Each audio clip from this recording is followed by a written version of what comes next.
সামনে যে বড় সড়ো কোনো বন্যা হয় কিনা আল্লাহ ভালো জানে। বলা হচ্ছে যে একটা জলোচ্ছ্বাসের ঝুঁকির মধ্যে আছে বিশ্বের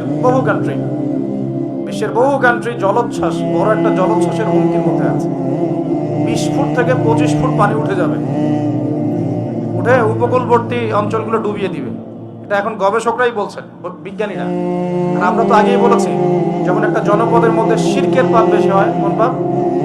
শিরকের পাপ। শিরক শুধুমাত্র ওই মূর্তি পূজা করাই শিরক নয়। আপনাদেরকে জানাই দিতে চাই, কবর পূজা করাও শিরক। কথা কি বুঝতে পারছেন?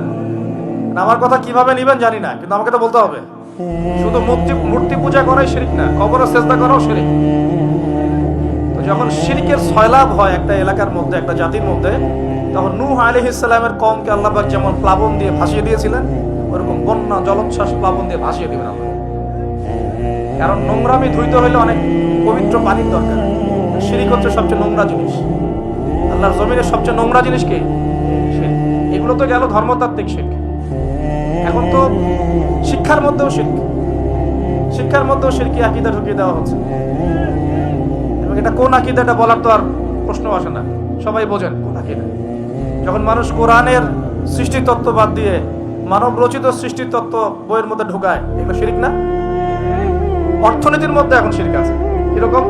আল্লাহ পাক হালাল যে অর্থনীতি দিয়েছেন, ওটাকে বুড়া আঙ্গুল দেখিয়ে এখন সুদ ভিত্তিক অর্থনীতি চলছে সব জায়গায়। তো আল্লাহ পাকের হালালকে যে হারাম করে, এটা শিরক না? এটা সূরা তওবা পড়বেন, সূরা তওবার 31 নম্বর আয়াত। আমি রেফারেন্সে কথা বলছি। সূরা তওবার 31 নম্বর আয়াত পড়ে দেখবেন, আল্লাহ পাক বলছেন আল্লাহর হালালকে যদি কেউ হারাম করে নেয় আর হারামকে হালাল করে নেয়, এই যে পরিবর্তন, এই কাজটা, এটা কিন্তু শিরকি আকীদা, কুফর, শিরক। আপনি আল্লাহর হালালকে হারাম করতে পারেন না। আল্লাহ পাক একটা হারাম করেছেন, আপনি হালাল করতে পারবেন না। মানেন না ব্যক্তিগতভাবে, সেটা আলাদা বিষয়, কিন্তু অন্যের উপর ইম্পোজ করতে পারবেন না। মনে করেন আল্লাহ পাক হালাল করেছেন পর্দা, আপনি পর্দা করেন না, বুঝলাম, এটা আপনার ব্যক্তি স্বাধীনতা, কিন্তু আপনি পর্দাকে ব্যঙ্গ করতে পারবেন না। ব্যঙ্গ করলে কুফরি হয়ে যান। কথা বোঝাতে পারছি ভাই? নিজে পালন করে না, সেটা আলাদা বিষয়। আমি পালন করি না, তার কাছে মনে হয় যে বেপর্দায় চললেই মনে হয় ভালো, নাউজুবিল্লাহ, ওর কাছে এটাই মনে হয়, ওর কাছে এটাকে মনে হয় প্রগতি, অগ্রগতি, উন্নয়ন। তো সে তার থট নিয়ে থাক। কিন্তু যদি সে বলে যে না, পর্দা সেকেলে প্রথা, এখন চলে না, ওই যুগে চলতো, এটাকে টিটকারি করে, ব্যঙ্গ করে, তাহলে কুফরি করবে, শিরক করবে।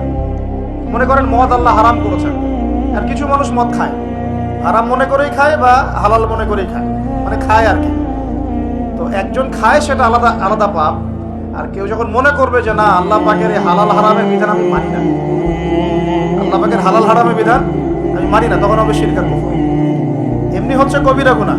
আর যখন হালালকে হারাম করে নিবে আর হারামকে হালাল করে নিবে, তখন শিরকের পর্যায়ে চলে যাবে। এই সিস্টেম এখন চলছে না?